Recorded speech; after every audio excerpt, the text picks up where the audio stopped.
Okay, one of the things that I wanted to do today was to start out by introducing Stephanie Cloutier. She's one of our pharmacists at the Big Y. Stephanie did her PharmD program from the University of Connecticut, which I was partial to because I did mine too before you were born. I graduated from pharmacy school. And then she did her residency, or pharmacy residency and internship at WINIC, the Western New England University School of Pharmacy, and we were smart enough to grab her up when she came. Stephanie ran a program this year from September 2nd to October 2nd at our Big Y's pharmacies called Socktober, and I'm going to let Stephanie tell you about that.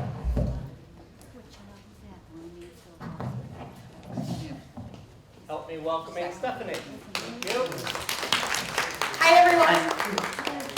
Thank you all so much for coming today.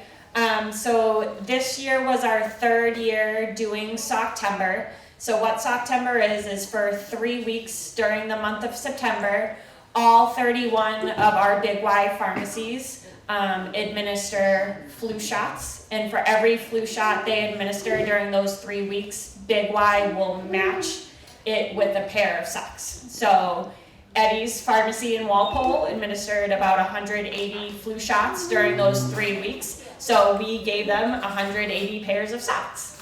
And then we also accept donations, new socks at all of our pharmacies. Even some of our stores without pharmacies have collection boxes.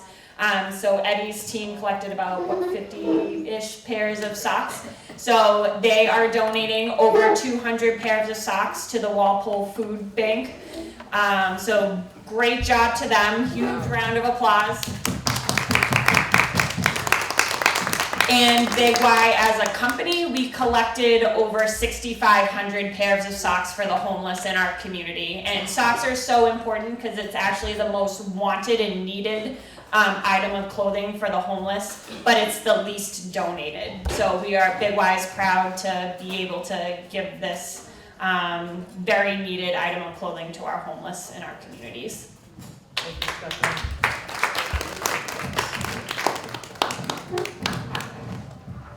Steph is also going to hang around to listen to my talk, and then she'll give me critiquing points on it when we're done. But she's also here because I know that the high-dose flu vaccine for those of us over 65 with more experience in life need the high dose, and if you haven't been able to get it, I did bring 30 doses with me. So Stephanie and I can vaccinate you if you haven't gotten your high-dose flu vaccine yet, because it's important to get it. One of the other things that, as a theme for this week, is the thankfulness that we all should have for being on this planet and for the things that we have. And in that regard, Big Y is huge to the community. If you go to Big Y and shop, you can buy a Sharing for Caring bag for $10, and it gives food to the Boston Food Bank. Big Y donates, as a company, over $1.5 million every year of food to local food banks and to people in need. Our store alone in Walpole goes every single week with meat that is close to being out of code. It's not out of code. We freeze it and we bring it to the Boston Food Bank, and they distribute it to the towns in Boston County and Norfolk County for that. So Big Y is really good about that. Now we'll get on to our talk about hypertension. I'm Eddie Martucci. I am the pharmacy manager at the Big Y in Walpole. And I did my pharmacy program, my BS in pharmacy, from the University of Connecticut many, many years ago. I then got a PharmD Associate's degree through the Connecticut Pharmacy Association. I also have a minor in economics, which helped me when I owned my company, but doesn't do a whole lot now because the insurance companies kind of rule the world. What we want to talk about is hypertension, which I call the ninja disease, because you feel fine, but it can really hurt you. Right, what's the problem? I feel fine. And most of the time when we have hypertension or high blood pressure, we do feel fine. It slowly does damage to our systems, even though we feel good. The objectives today will be to define what blood pressure is, define what hypertension is, identify the damage areas that high blood pressure or constant and consistent high blood pressure does to our bodies, identify risks. I talk about the therapies that we can have, whether we use pharmacotherapy or not, And then we'll look at some of the adverse events that happen with therapy to hypertension drugs. So what is blood pressure? Blood pressure is a measure of two forces.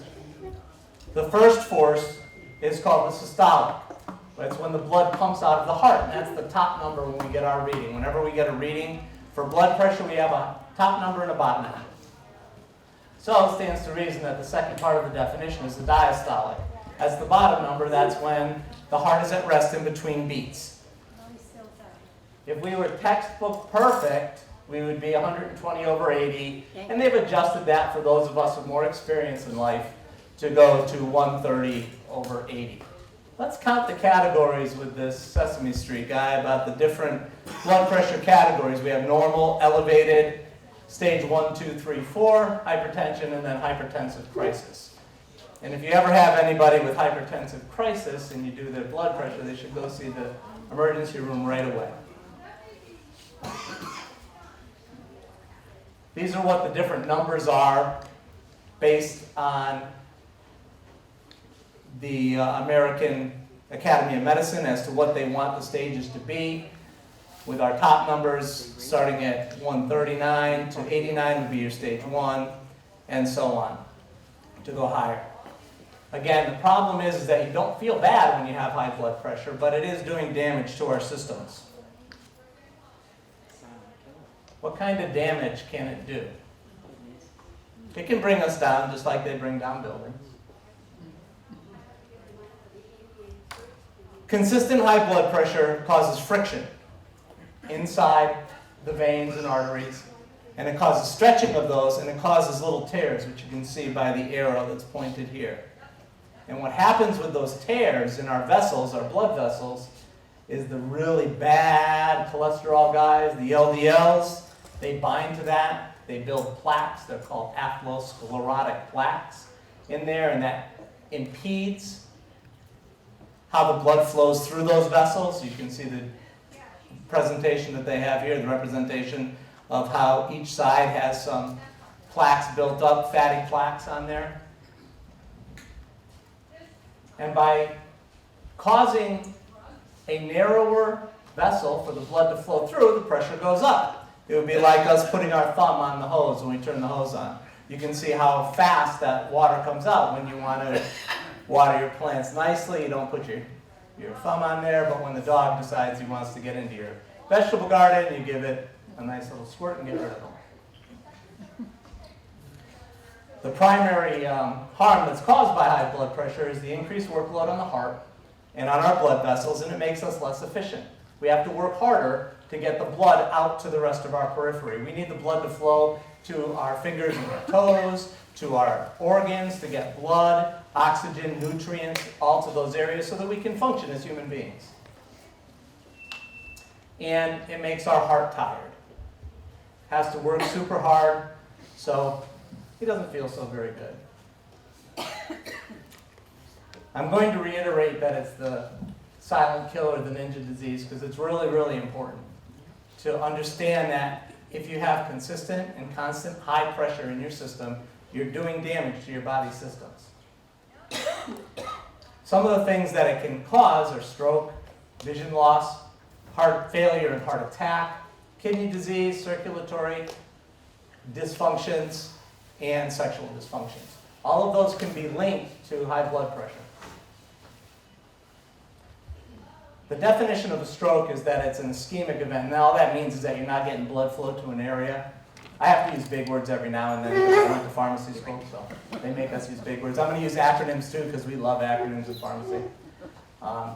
Ischemic events occurring in the brain. The event happens when one of those pieces of the atherosclerotic plaque that's in our vein breaks off and it gets lodged in the brain, and it doesn't allow the blood flow to go to a certain area of the brain. So it's not getting oxygen, it's not getting nutrients, and that's what a stroke is because the tissue that's behind that block dies. We might be able to grow it back, but that's a talk for another day. Another one of the problems that we have is vision loss. And vision loss is important because the very small capillaries in our eyes The high pressure causes them to rupture and to just get destroyed and break. And we need those to see. So the constant high pressure causes these small capillaries in our eyes to get destroyed, and it's called retinopathy. And this is just a picture from an otoscope. An ophthalmoscope. If the doctor sees this when he looks in your ear, there's a problem. From the ophthalmoscope to see what your blood vessels look like behind your eye. It's kind of cool. And the retinopathy, where those are all ruptured, leads to us not being able to see. We can have blurred vision, we can have bleeding into the retina, and then we can have loss of eyesight as well. So it's really important to do that, to make sure that we watch what our blood pressure is. Heart failure is another issue that happens because our heart is working so hard to get there, and the heart can't pump hard enough to push the blood through the vessels, and we become fatigued a lot of the time. Just walking up a flight of stairs might make us fatigued. Congestive heart failure is one of those things, and that's what this is. This poor guy can't even look on his computer to check his emails because he's so tired. And then heart attack or myocardial infarction. That's another issue that can happen with high blood pressure. Coronary arteries get blocked, oxygen nutrients can't get there. The heart is a muscle. It needs nutrients. It needs oxygen to be able to work. If it doesn't get it, it seizes up, and then we stop pumping blood through our system. Kidney disease, we can have our kidneys be ruined. With that, the kidney's function is amazing. It maintains our overall body balance, fluid balance, regulates and filters our minerals, which are sodium and calcium, magnesium, potassium, some manganese and zinc, and the last two. Zinc is really good for our immune system. Manganese is a cofactor when we're changing our food into energy. The two important parts of the kidney are the nephrons and the glomerulus apparatus. The nephrons take in the blood, they metabolize the nutrients, they remove waste products. The glomerular filter apparatus is a very small cluster of those capillaries that are tiny, that get destroyed with high and consistent pressure. And they absorb the proteins from the blood as the blood flows through to disseminate to the rest of the body's organs. Scarring in these vessels causes a backup of blood flow, which then again increases pressure because we have to stop. It's like a dam in a river. The pressure is going to be higher because it can't go through. And then there's some sexual dysfunctions that also occur. The lack of blood flow to the male glands, the penis, causes erectile dysfunction. Decreased vaginal blood flow can cause dryness. It can cause a decrease in libido. And both of those things can lead to anxiety for intimacy. And again, that's another issue that high blood pressure causes. There's some other complications that happen. Long-term bone loss because the calcium leaks out of the bones. And if we have damage to our kidneys, we're not regulating where our calcium levels are. Sleep disruption is another one of those. And it's really interesting that greater than 50% of people who have high blood pressure have sleep apnea. And then sleep apnea also causes high blood pressure because you're not resting, so it's a vicious circle. It's kind of a catch-22, going back and forth. So because this is a pharmacy talk, I had to use some big words. So I decided to use pharmacokinetics and pharmacodynamics. Those are really great words. Pharmacodynamics just means what drugs do. It's what drugs do. That's their dynamic of how they work. And then pharmacokinetics is what our body does with the drugs.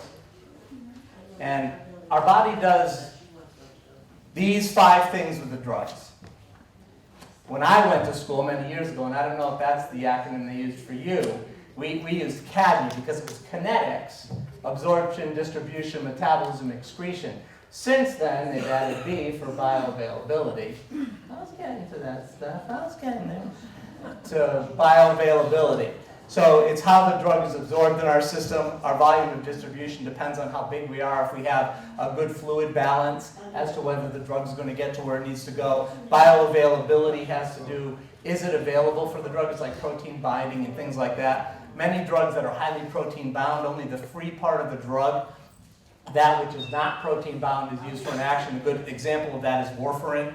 or Coumadin. Coumadin is 95% protein bound, so only 5% of the dose that you're taking does the therapeutic response. But if you add something to your system that also is highly protein bound and it kicks some of that warfarin off, if it only kicks 5% off, you're doubling your therapeutic effect. So that's really important for us to look at. Metabolism is how our body breaks the drug down, how it breaks it down into maybe a form that we can use, maybe it's not in a form that we can use when we take it, and then it breaks it down, that's called a prodrug.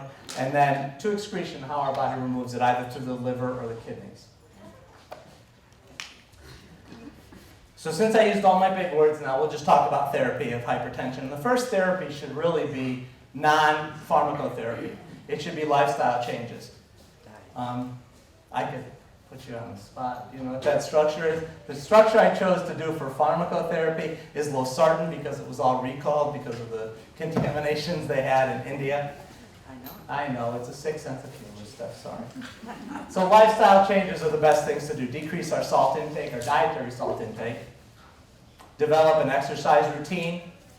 And consistent exercise routine is what I'm talking about there. You don't have to go out and run a marathon. You don't have to lift weights to be as big as Arnold Schwarzenegger. You just have to have a consistent exercise routine. Maintain a healthy body weight. Limit our alcohol consumption. That's a really bad talk for this time of the year, right? We're going to be toasting our families. Eating a balanced diet. So one of the things that we talk about are the different classes of drugs that we use. There are diuretics, which decrease the volume in our system, and that will decrease pressure. Decrease the work on the system with beta blockers and with some stress relief. That's more of a lifestyle change. Decrease the compression, the amount that our veins are squeezed, the amount of our vessels are squeezed, and we can use ACE inhibitors and ARBs and alpha blockers and venodilators. And then there's calcium channel blockers, which is another class of medications that doesn't allow calcium to get into the muscle, and then the muscle can't work as hard, so squeeze as hard as it normally would. The old school approach was that you started on a diuretic, the first class that I had up there, and when your blood pressure went up, because blood pressure is an essential disease, it goes up as we age. The more time we have on this planet, our blood pressure is going to go higher. Linda will say that it went higher because she married me, but that's not true. And then you would add a class of drugs to it. So you're either going to add, in the old school, you'll add a beta blocker next, and then the ACE inhibitors and ARBs really weren't around, so you had to add an alpha blocker, or maybe a beta and alpha blocker, and then a direct venodilator, like hydralazine would be next. But the new approach is different. And the new approach is different because the drugs that we have are better. They work better in people. So you would try a medication. If that doesn't work, then you can switch to another medication, maybe in the same class, maybe in a different class. And then, as it goes up, if that one works for a little while, then you can talk about adding another drug to it and treating it in a different way. And the reason that they do that by adding the other drug to it is that you have a synergistic response. You get a better response with two different drugs working at lowering your blood pressure in different ways than you do of just increasing the drug. The higher you add a single drug, the dosage of a single drug to your regimen, the greater chances you have for adverse events, or side effects is the old word they used to use. They're changing all the words I learned. These are the words that the new guys all know, but they're changing it. So it's now an adverse event. So the diuretics are normally thiazide diuretics, hydrochlorothiazide, which has been around forever, and chlorthalidone. And what they do is they decrease the volume in the system, and I used a little representation of a balloon with not as much air in it. You can see that it's more relaxed, things are working a little better for it. It's easier to float around. The next class of drugs that first came out in the 80s and still are around today, they've fallen a little bit out of favor because they have a cough as a side effect, are the ACE inhibitors, and that stands for Angiotensin converting enzyme inhibitors, and that doesn't allow your body, it blocks the enzyme that changes angiotensin 1 to angiotensin 2 in our body, and angiotensin 2 is the strongest squeezer of vessels that we have in our body. So that's how they prevent that from happening, but it gets cough, so it's not really that much in favor. But if it works for you and you're on one, that's fine. And these are the 6 most popular ACE inhibitors: lisinopril, enalapril, benazepril, quinapril, physinopril, and captopril. Captopril, I believe, was the very first one called Capoten. And then they made one called Capozide. And most of these have a combination with a diuretic in there because that's the next step if you're going to add a drug to it. And most of them have it. The fun thing about Capoten is that it was Capozide, and it had a strength of hydrochlorothiazide that was lower than any commercially available strength. So did it really work? We don't know. The next class of drugs are ARBs, and that stands for Angiotensin receptor blockers. Normally when you have a drug in your body, it mates to a receptor, kind of fits in almost like a Lego fitting into a place, and then it causes a response. So what these do is they get into that receptor first so that the angiotensin can't make the vessel squeeze. If a molecule of angiotensin gets into the receptor, it makes the vessel squeeze, but these guys block them from doing that. And they are very safe. There's a very high therapeutic window, and that means what our therapeutic response is to our adverse response is very high, so you can take those. And they seem to be very clean when it comes to adverse events. So they're normally the first line of therapy. Some of them can be a rash or a cough, but a lot of people take that as a first line therapy. Now I'm lucky enough to have had high blood pressure since I was 30, so I'm on pretty much all of those drugs together. I do take Losartan, and I take it with the hydrochlorothiazide, and I take a beta blocker because when I first started 30 years ago, that was the therapy for a young adult white male. The best therapy was a beta blocker. If I were African American descent, the best choice for me probably would have been a calcium channel blocker. It works differently based on our heritage. And these are the big ones that are out there. I put Losartan first because everybody remembers that name. And then when we couldn't get the Losartan, your doctor had us change it to one of those other guys that are down there. Olmesartan seems to be cleaner, but it's more expensive, so that one really isn't in favor as much. Calcium channel blockers make us relax. This little fella has no problem relaxing. Of course, I guess if you're a cat, you never have a problem relaxing, right? You know that we're going to feed them, and then if they need us, maybe they'll come see us. Maybe they won't. So what they do is they don't allow the muscles to squeeze as hard as they can. The problem with calcium channel blockers, you have to watch about your intake of grapefruit juice because it blocks the cytochrome P450 enzyme system, so that you can increase your levels of both the drugs that you're taking if you're both going the same way. It's like when we want to go to Boston on Route I-93. If we start out down at the shore, it's okay until we get close to the city, because as more cars come, everything gets bottled up on 93 and you can't get into the city. And these are the calcium channel blockers that are mostly out there. Personally, I'm on amlodipine, but there are other ones there too. Now, the insurance companies don't like a couple of them because they're more expensive. So the diltiazem has gone up astronomically in price over the last 3 or 4 years. So a lot of the times, our insurance companies, because I'm on insurance too, our insurance companies will make that a third-tier drug so that it doesn't really want you to use it. Some of the other classes of drugs that they do use are the alpha blockers, and they decrease nerve impulse to the blood vessels so they don't tighten as much. 2 of the bigger ones are doxazosin and prazosin.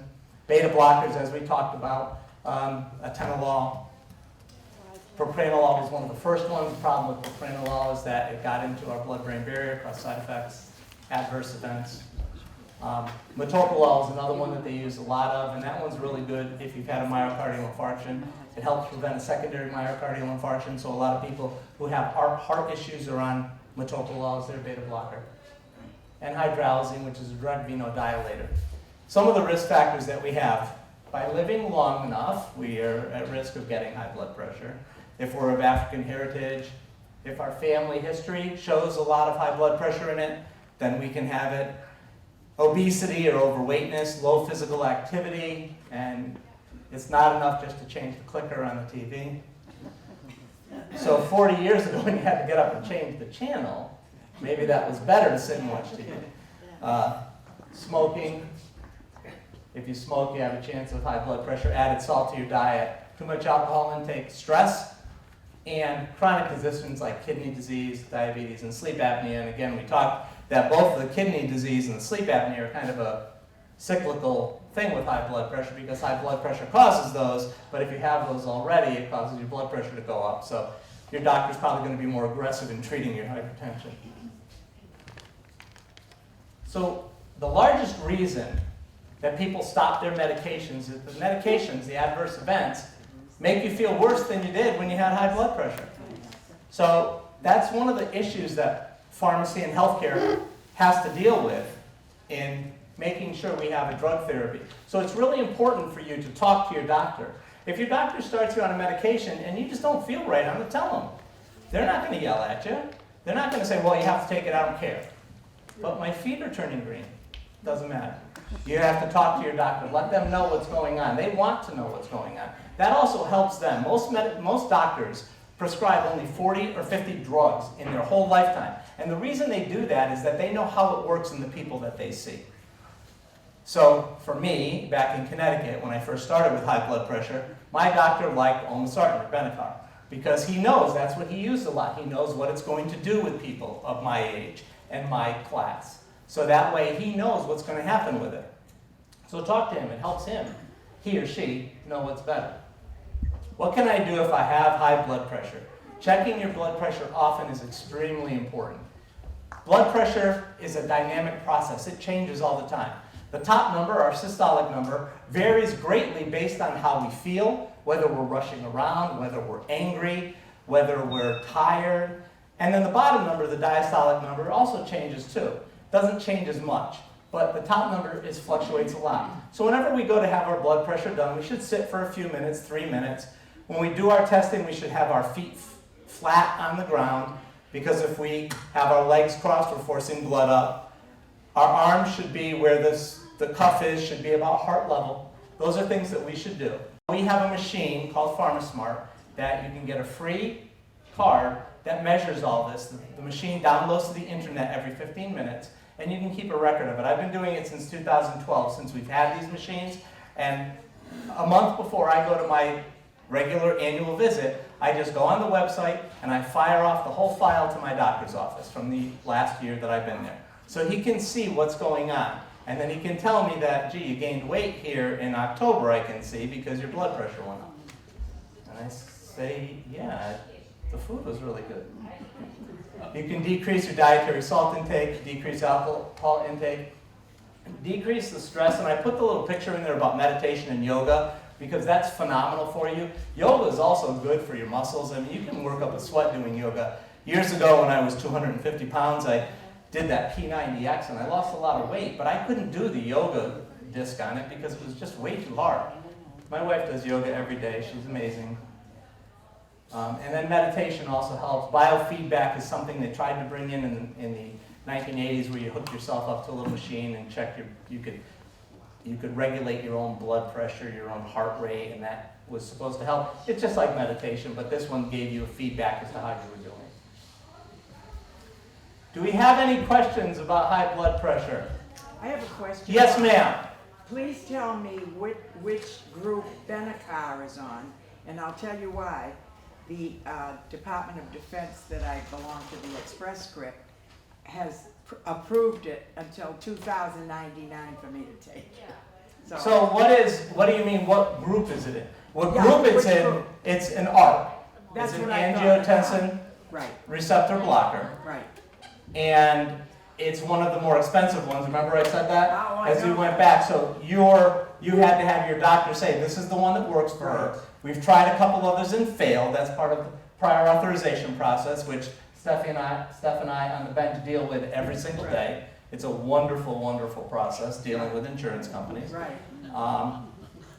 And the reason he put me on that, I'm allergic to a lot of medication, and lisinopril, my tongue blew up, and I can't take, I call it Endodol, all the, beta blockers. I can't take them. well, that's just the way it is. And as Sure. long as your doctor tells your insurance Right. company, then that's fine. So it's enough, thanks. Yes. Next question, yes. How accurate is that machine down there? It's very accurate. But Why is it when I go to the doctors, it's sky high, and I do it down at That's Big white Y, it's beautiful? that's called white coat syndrome. That's very, very common. The most important thing about any home testing, That it's very accurate because it uses an oscilloscoping method, which is physics method. It's very accurate. The problem is that in about 4 to 5% of the people, that method doesn't work. But the other thing is the most important thing about any home testing, whether you're doing blood pressure, cholesterol, blood sugar testing, is what changes. You want it to be regular. So if you had a home blood pressure machine that you took to your doctor, you would test it there, let your doctor have a reading. If it's a couple of points off on the top and bottom number, that's not that big a deal because you want to see what happens. Is your blood pressure going up? Is it going down? That's the most important part. But it's very thin. But white coat syndrome is real. Many, many years ago, I owned a pharmacy in the 90s in Connecticut, and we did blood pressures. We had a clinic where you paid $10 a month. You could come in anytime we were open. My people were trained on it. We had a wall-mounted mercury column sphygmomanometer, which you don't want to say now because mercury is really, really bad all of a sudden. But it was the most accurate way to do it. And every month we would mail the forms. We had it on a spreadsheet, on a Windows spreadsheet for an Apple IIc. That was a long time ago. And we'd mail it to the doctor's office. My aunt would come in, her blood pressure would be fine. And every time she went to the doctor's, it would be sky high. And I had numerous conversations with that doctor say, I don't know what to do. I said, well, let's treat her so that she's not falling down. We don't want to give her something to make her have hypotension, low blood pressure. But let's take care of that. So that does happen. Yes, ma'am? What was the problem with Losartan? Well, there were some contaminations that were found. DEA, was that the drug that was in there, I think? DEA, and I can't remember what chemical entity it is, but it was found to be a contaminant that wasn't supposed to be in there. It actually was in many soft drinks and other types of drinking fluids that we took in, but they did show that there was a propensity for it to cause cancer in lab rats at a much higher rate than what humans take. But unfortunately, all of them were made in the same area in central India.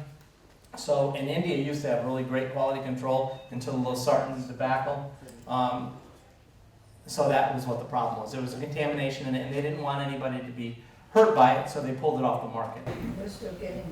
Yes, you can get it from different brands. We had a brand that we had that we distributed through our warehouse that was not affected by that. It wasn't made in the same places. So you can still do that. The problem is when they take a batch of drugs off the market, drug manufacturing is a very regimented procedure.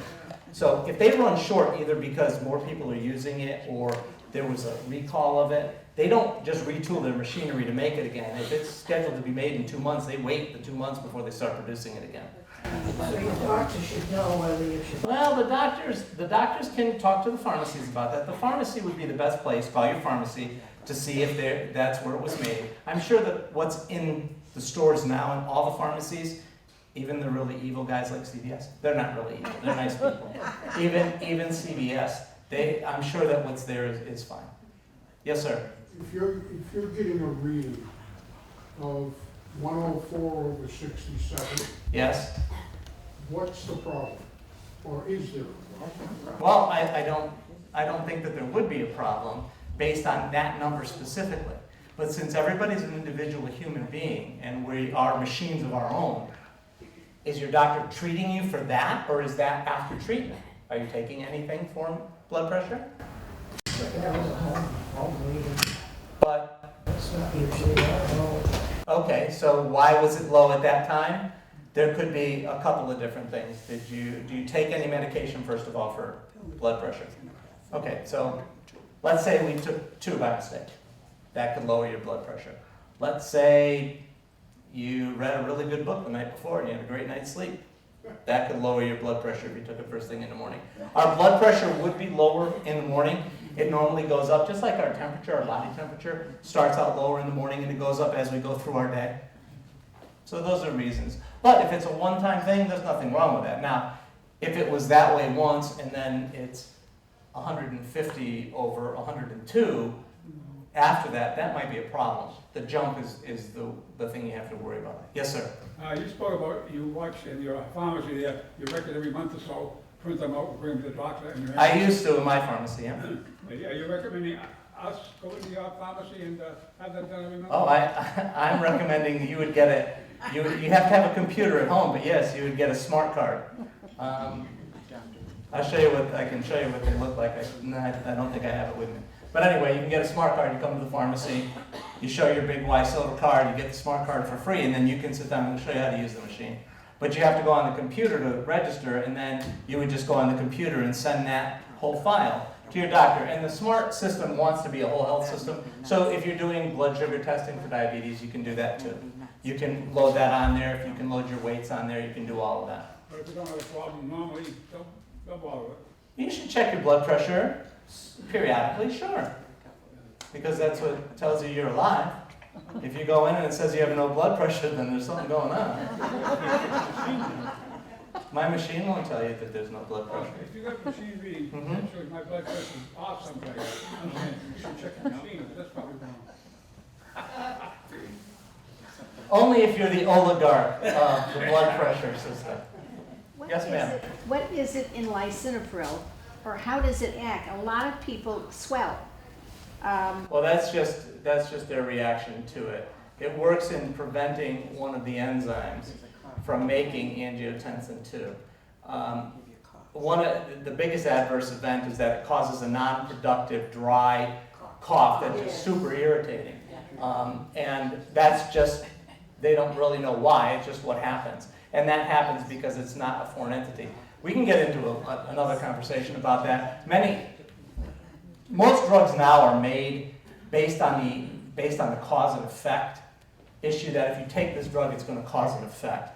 Like if you have a lamp and you plug it in and push the button, it's going to go on.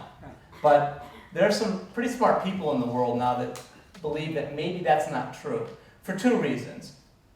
Number one is the adverse events and the not 100% response that they get. A good drug that comes to market only has a response of between 48 and 65%. So there's still 30% of the people that don't respond the way they think it should respond.